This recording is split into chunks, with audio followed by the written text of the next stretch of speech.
Good morning, YouTubians. It's Kermit's Ghost. You can call me Alan. It is Monday, the 26th of January, 2026. The end of the month is near.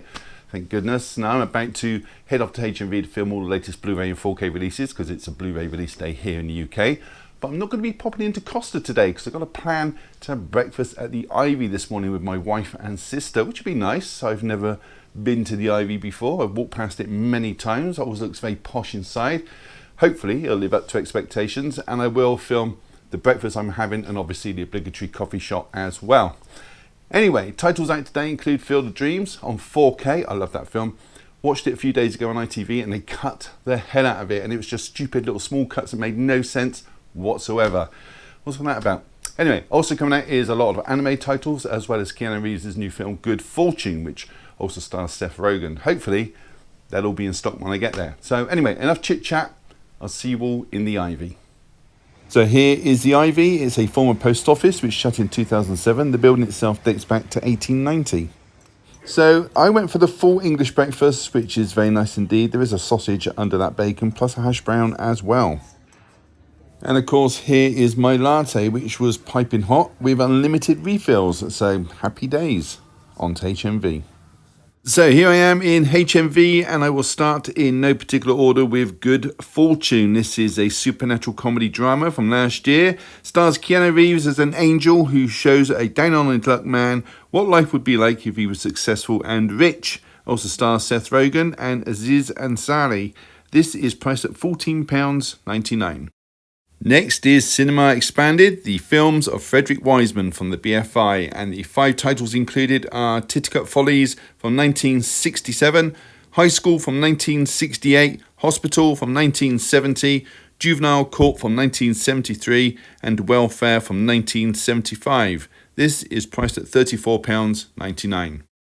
The Wild Child next on Radiance Films. This is a French historical drama from 1970 directed by Francois Truffaut, and this is about a young boy who has lived his entire life in a forest and is unable to speak. He is captured by hunters, and a doctor takes the boy under his wing with the aim of raising him and teaching him standard behaviour. This one is priced at £17.99. Ysera the Bone Woman next from Arrow. This is a Mexican psychological supernatural body horror from 2022. It sees a pregnant woman being cursed by a sinister entity. This is a limited edition release which comes with a collector's booklet and reversible cover. This one will set you back £17.99. Next is Illustrious Corpses from Radiance Films. This is an Italian and French thriller from 1976 directed by Francesco Rossi. When Supreme Court judges are targeted and murdered, a detective believes an Italian Communist Party may be involved. This stars Lino Ventura and is priced at £17.99 and limited to 3,000 copies. The Dangers in My Heart Season 1 next. Kayotaro is a bit of a loner who wants to murder the most popular classmates in his school, and one in particular, Anna Yamada, but Anna's not what she first seems and the pair start to fall in love. This has 12 episodes and is priced at £32.99.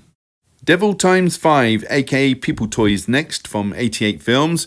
This is a slasher movie from 1974, directed by Sean McGregor, and it's about a group of deranged children who pick off the adults in a rural community after their bus crash lands on the way to their psychiatric hospital. This one is priced at £16.99.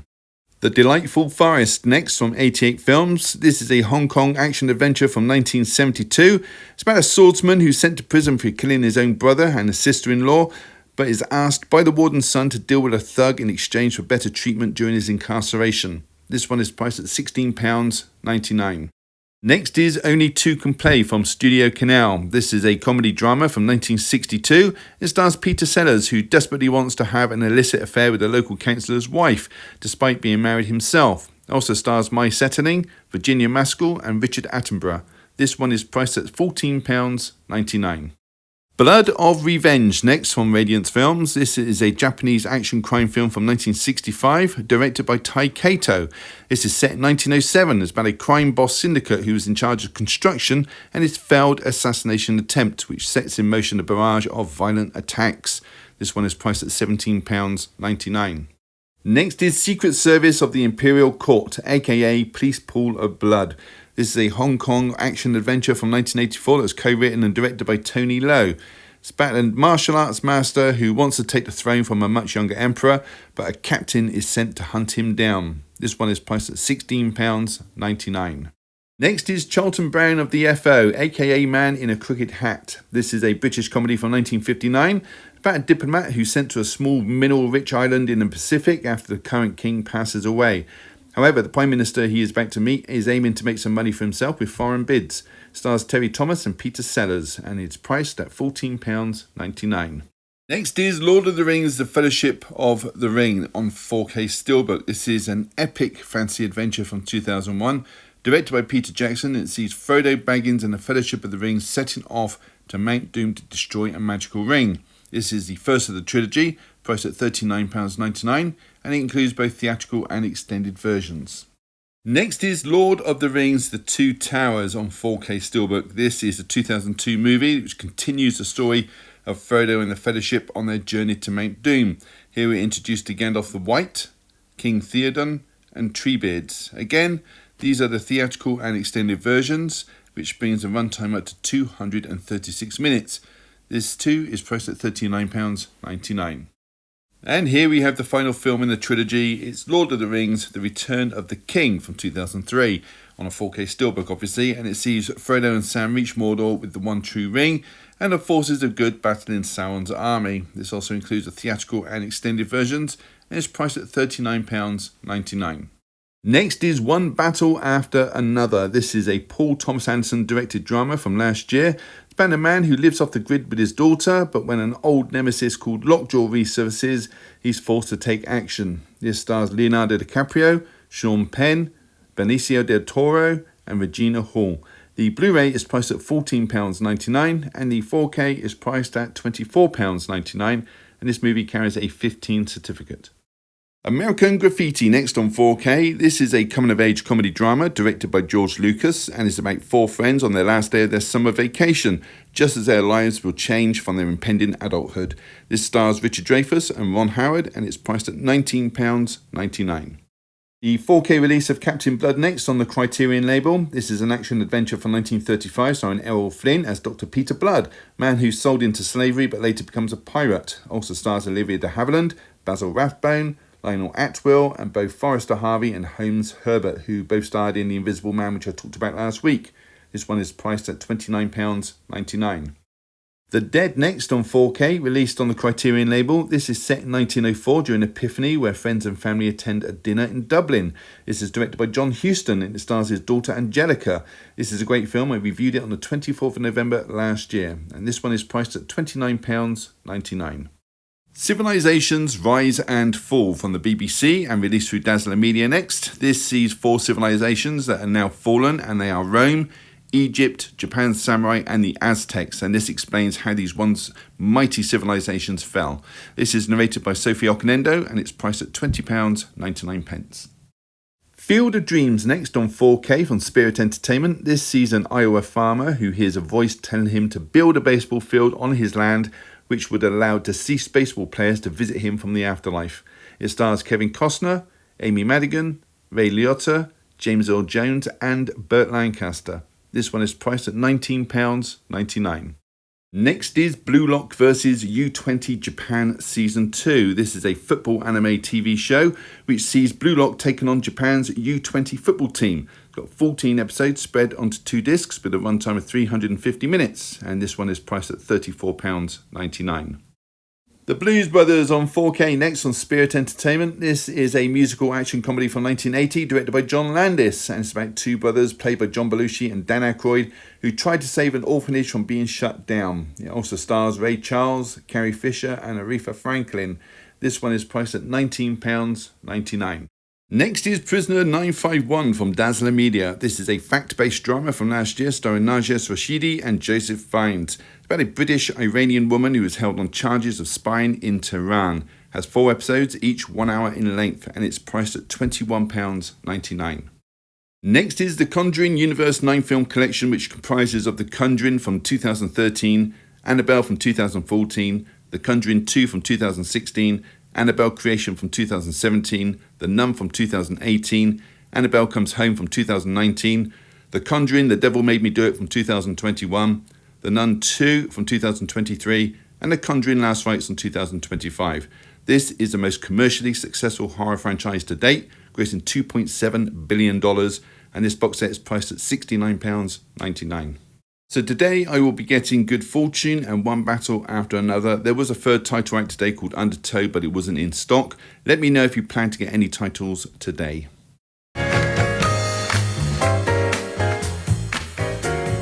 Hey everybody, welcome back. 4 titles to talk about, one from 1940, one is a biopic, and a couple of recent releases, so let's crack on with it.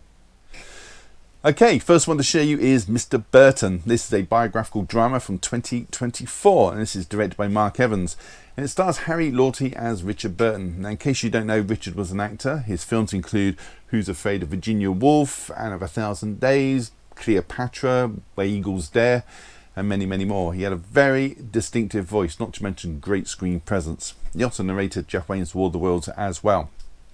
Anyway, this begins 1942 with Richard being of school-leaving age. His real name at this point is Richard Jenkins. His schoolmaster was in fact Mr. Philip Burton, no relation at all. And Mr. Burton, the schoolmaster, who's played by the brilliant Toby Jones, he became an inspiration to Richard in the final months of his schooling. Richard grew up in Port Talbot in South Wales. His father was an alcoholic who worked down the mines, not the warmest of people.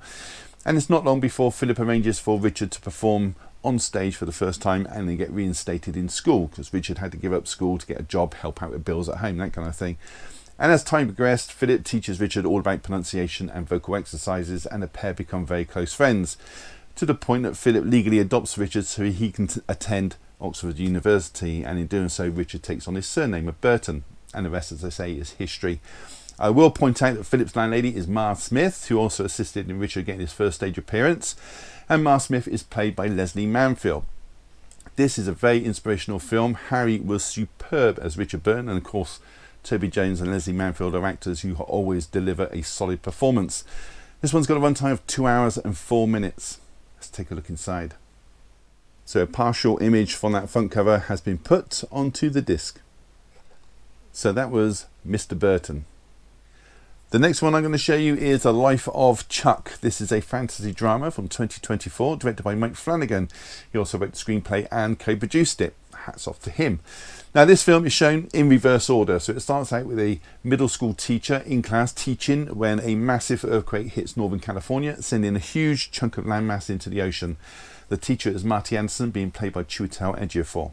Now, on top of this, the internet around the world starts to become erratic before giving out altogether, and natural disasters become more and more commonplace, with flooding, volcanoes, electrical disturbances, and then people start to think that the end is nigh. And it's at this point billboards start popping up all around the town with advertisements saying 39 great years, thanks Charles Krantz. Now nobody seems to know who Charles or Chuck is, and the adverts also repeated on the radio. They've been out warning telephone lines and TV signals all die, apart from this advert thanking Chuck for 39 great years of life. Then finally, mass power failure, and Marty starts to conclude that maybe the world is coming to an end, and maybe all this is linked to Chuck, aka Charles Krantz, who's dying from a brain tumour somewhere in hospital. But who is he, and how has the world ended connected to him, and why are these adverts all over town? Well, one of those things you get to watch it and find out for yourself. And don't worry, this all happens within 20 minutes of the film starting. I've barely scratched the surface. This also stars Tom Hiddleston as Chuck, Jacob Tremblay as a younger Chuck, and Cody Flanagan, the director's son, playing Chuck as a child. In addition, you've got Karen Gillan as Marty's ex-wife, and Mark Hamill as Chuck's grandfather. Oh, and Matthew Lillard is Marty's neighbour. This is narrated by Nick Offerman. Very good watch, total escapism, and it's got a runtime of 1 hour 51 minutes. Let's take a look inside. The slipcover and the cover have the same image, and a partial image from that front cover has been put onto the disc. So that was The Life of Chuck. Okay, next title to show you is The Invisible Man Returns. It's from the Legacy collection that started last week. This is a science fiction horror movie from 1940 that's directed by Joan May, and this one is a direct sequel to The Invisible Man. This time around, a 29-year-old Vincent Price is donning the bandages and goggles. He is playing the character of Geoffrey Radcliffe. He is a man who's due to be hung for murdering his brother. The thing is that Geoffrey is actually innocent, and in order to clear his name, he gets his close friend Dr. Frank Griffin to help. Frank happens to be the son of the chemist Dr. Jack Griffin, who was the original Invisible Man from the first movie. Geoffrey happens to be on a time limit though, as the invisible serum has this side effect of turning whoever uses it insane. The Scotland Yard inspector in charge of the case puts two and two together and he starts to question Dr. Griffin's involvement. The inspector is being played by Cecil Kellaway and Dr. Griffin is being played by John Sutton. Whilst Geoffrey is trying to find the real murderers, Dr. Griffin continues to search for an antidote and to turn him visible again. And I've got to say, special effects in this have improved a fair bit since the first film. And it's actually worth noting as well that Vincent Price does perform as the Invisible Man again in the 1948 film Abbott Costello Meet Frankenstein, but in a voice role only.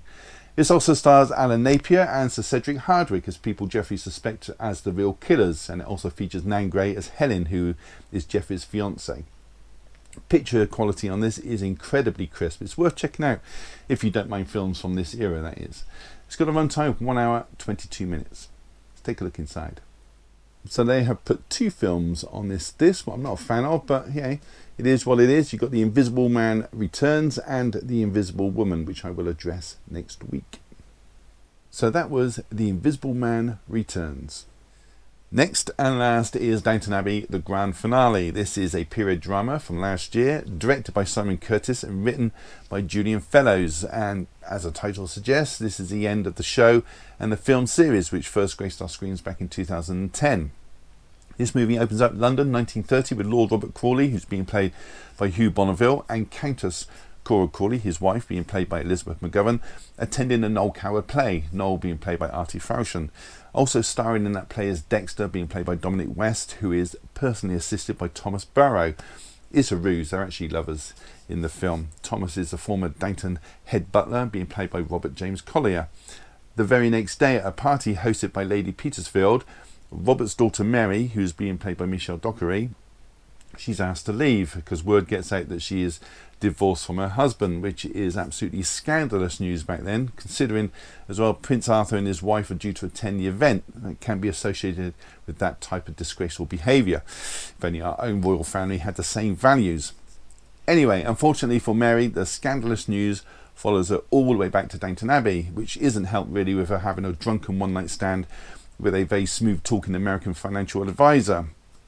I won't say any more story-wise, but there's still plenty going on in this. All the usual cast return to reprise their roles, including Penelope Wilton and Paul Giamatti. Now, if you like the TV shows or the previous feature films, then you're definitely going to enjoy this. And if you haven't seen any of the aforementioned, then do yourself a favour and start watching it. There's a reason why Julian Fellowes is so popular. All the characters are brilliantly written. This got a runtime of 2 hours and 3 minutes. Let's take a look inside. A slipcover and the cover have the same image, and on the disc we have an image of Mary walking away in a lovely red dress. So that was Downton Abbey, the grand finale. So that was it. Have you seen any of those? Do you plan to pick them up or just want to leave a comment? Then do so down below. I will read every single one and I'll try to reply if I have the time. Give the video a thumbs up, really does help the channel, and subscribe if you haven't. It's all free. Why wouldn't you? On that note, all that's left to say is thank you so much for choosing my channel today and watching my video. Take care. I'll see you all in the next one. Bye.